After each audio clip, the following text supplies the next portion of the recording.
किसी ने बड़े कमाल की बात कही है कि हौसला मत हार मंजिल के मुसाफिर।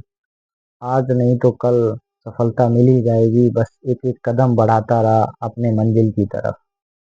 तो ये कहानी है एक विष्णु नाम के लड़के की। जो विष्णु बैडमिंटन खेलने में बड़ा ही चैंपियन था और बहुत ही अच्छे से बैडमिंटन खेलता था, जिसको हम अपनी गांव की भाषा में चिड़िया बल्ला भी बोल सकते हैं। तो वो बैडमिंटन इस तरीके से खेलता था कि अदर बच्चों को कुछ ही समय में हरा देता था। तो उसको उसके कोच ने जिला स्तर पे खिलाना स्टार्ट किया, तो वो खेलने लगा, बहुत अच्छा खेला। फिर वो प्रदेश स्तर पे खेला, राज्य स्तर पे बहुत अच्छा खेला और बहुत अच्छा उसने नाम रोशन किया अपने कॉलेज, अपनी टीम का। उसके बाद उस लड़के को देश के लिए खेलने की तैयारी चल रही थी। तो आगे उसका सेमीफाइनल मुकाबला था किसी अन्य टीम के लड़के के साथ। उस दिन क्या हुआ, उसका पैर किसी वजह से फ्रैक्चर हो गया और वो खेल तो उसने खेला, लेकिन वो सेमीफाइनल जो लास्ट मुकाबला था वो उस पैर की वजह से हार गया वो लड़का। वहीं उसका सपना टूट गया। उसने सपना देखा था कि हम देश के लिए खेलेंगे, देश के लिए करेंगे। उसका सपना टूट गया।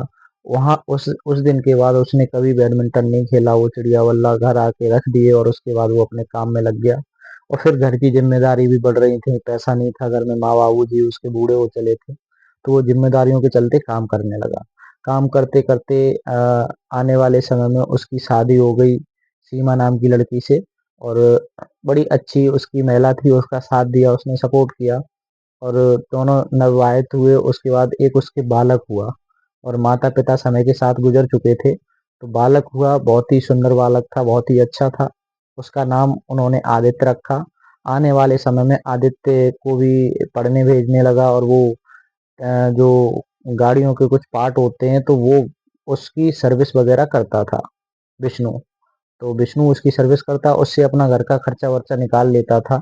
और वो बच्चा धीरे धीरे जब पढ़ने जाने लगा, बच्चा बड़ा हुआ, 10-12 साल का हो गया। उसके बाद उसके स्कूल में जब उसका एडमिशन हुआ, 8वीं क्लास पार कर गया, उसके बाद एडमिशन हुआ 9वीं में। उसके बाद वहाँ उन्होंने कहा कि कोई स्पोर्ट चुनिए, तभी आपका एडमिशन होगा। तो उसकी माँ गई थी और विष्णु को कोई मतलब नहीं था, खेल से रुचि खत्म हो गई थी। तो उसकी माँ ने स्पोर्ट में कैटेगरी डाल दी कि बैडमिंटन, ये बैडमिंटन खेलेगा। उसके बाद वो बैडमिंटन खेलता गया, लेकिन बैडमिंटन खेलना स्टार्ट जब उसने किया तो एक विष्णु का दोस्त था राजू, जो उसे बहुत अच्छे से जानता था, पहले बैडमिंटन खेलता। तो उसने भी अपनी दुकान उकान डाल ली, यही सामान बेचने लगा, क्रिकेट वगैरह के सामान और बॉल बल्ले जो भी। तो वहां जाके वो आदित्य पहुंचा और उसने जब क्रिकेट और उनके बारे में बात की तो उसने कहा कि आपके पिताजी बैडमिंटन खेलते थे, आप भी बैडमिंटन खेलो, बहुत अच्छा। तो बैडमिंटन उसने वहां से खरीदे अपने लिए, चिड़िया बल्ला खरीदे और वो उसी धुन में लग गया। आने वाले समय में वो बच्चा बहुत ही होनहार बच्चा बना और अपने पिताजी की तरह शॉट मारने लगा, खेलने लगा बैडमिंटन, सामने वाले प्रतिद्वंदी को पल भर में हरा देता वो बच्चा। अब ऐसे मान लीजिए कि बहुत अच्छे से जिला स्तर पे खेलने लगा। राज्य स्तर पे उस बच्चे की भी क्वालिटी होने लगी कि बच्चा बहुत अच्छा खेल रहा है, राज्य स्तर पे खिलाओ इसको। जब राज्य स्तर पे खेलने के लिए तैयार हुआ, तब उसके बाप को पता चला, क्योंकि जो उसकी माँ थी, जो सीमा थी, उसने कभी उसके बाप को नहीं बताया था, क्योंकि राजू ने बता दिया था कि इसकी खेल से रुचि खत्म हो चुकी है, ये नहीं खेलने देगा बच्चे को। तो सीमा ने चुपके से कैटेगरी डाल दी थी। स्कूल में सीमा दाखिला कराने गई थी 9th का, उसकी माँ, उसने कैटेगरी डाली थी बैडमिंटन की। लेकिन जब वो राज्य स्तर पे खेलने वाला था तो भाई पिता को भी फोन आया कि ऐसे ऐसे बच्चा तुम्हारा, तो उसे पता चला। उसने गुस्सा किया कि नहीं, हम इसे बैडमिंटन नहीं खेलने देंगे, खेल से रुचि नहीं रखेंगे। लेकिन तभी उसका दोस्त राजू आ जाता है अचानक और वो बोलता है कि भाई जो तूने सपना देखा था पूरा नहीं कर पाया, यदि तेरा बच्चा पूरा कर रहा है तो करने दे। तो विष्णु भी समझ गया, समझदार था कि ठीक है, सही कह रहा है, चलो।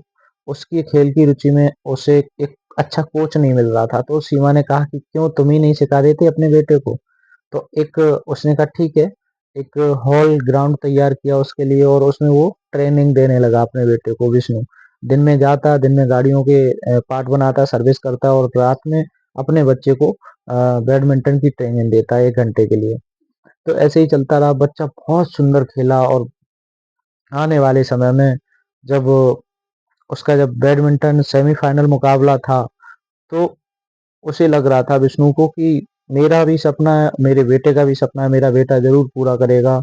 और एक माता-पिता का सपना होता है कि मेरा बेटा हमसे कई गुना आगे जाए। तो वो लड़का खेलता रहा और सामने वाली प्रतिद्वंदी टीम भी बहुत ही मजबूत थी, तो वो भी उसने पहले राउंड में आदित्य को हरा दिया। आदित्य था विष्णु का लड़का और सीमा का लड़का, तो उसे हरा दिया। दूसरा जो मुकाबला हुआ, उसमें भी उसे हरा दिया। लेकिन जब तीसरा मुकाबला हुआ, उसे अपने पिताजी की कही हुई बातें याद आ गईं, यहाँ पिताजी किस वजह से हारे थे और हमारी स्थिति भी कुछ ठीक नहीं है।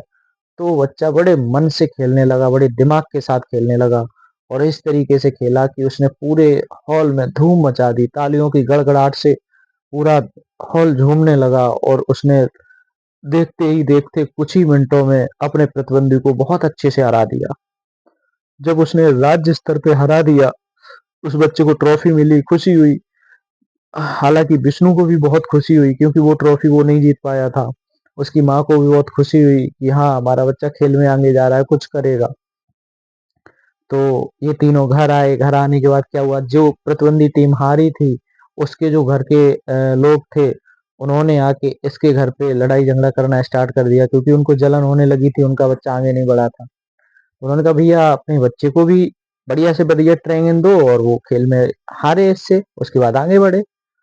उसके बाद क्या था, देश के लिए खेलना था उसे, आदित्य को। उसने इतना अच्छा ट्रेनिंग दिया अपने बेटे को, विष्णु ने बहुत अच्छा ट्रेनिंग दिया लगभग 1 महीने। उसके बाद वो देश के लिए खेला, तो पूरा देश खुश था उस बच्चे से। उस बच्चे की वजह से उन माँ-बाप का भी नाम रोशन हो गया था कि किसका बेटा है, विष्णु का, सीमा का। बहुत ही तो उस माँ-बाप की आशा थी अपने बच्चे से और हर माँ-बाप की यही उम्मीद होती है अपने बच्चे से कि मेरा बच्चा मेरा नाम रोशन करे। उस बच्चे ने उनका नाम रोशन किया और नाम रोशन के साथ अपने बाप का सपना भी साकार किया और वो एक बहुत बड़ा बिज़नेसमैन बन गया। आगे चल के वो खेलते-खेलते बहुत बड़ा बिज़नेसमैन बन गया और अच्छा खासा पैसा, घर में किसी चीज़ की कमी नहीं रखी उस बेटे ने, अपनी माँ-बाप की सारी इच्छाएँ पूरी की। तो भाई मैं तो कहना चाहूँगा कि अपने माँ-बाप की सारी इच्छाएँ पूरी करें और हमेशा कोशिश करते रहें, आज नहीं तो कल, एक दिन सफलता ज़रूर मिलेगी। संघर्ष करने वाले की कभी हार नहीं होती है, हमेशा कभी न कभी समय आने पर जीत ज़रूर मिल ही जाती है। तो फिर से कहना चाहेंगे कि कर दिखाओ कुछ ऐसा जो दुनिया करना चाहे आपके जैसा। राधे राधे।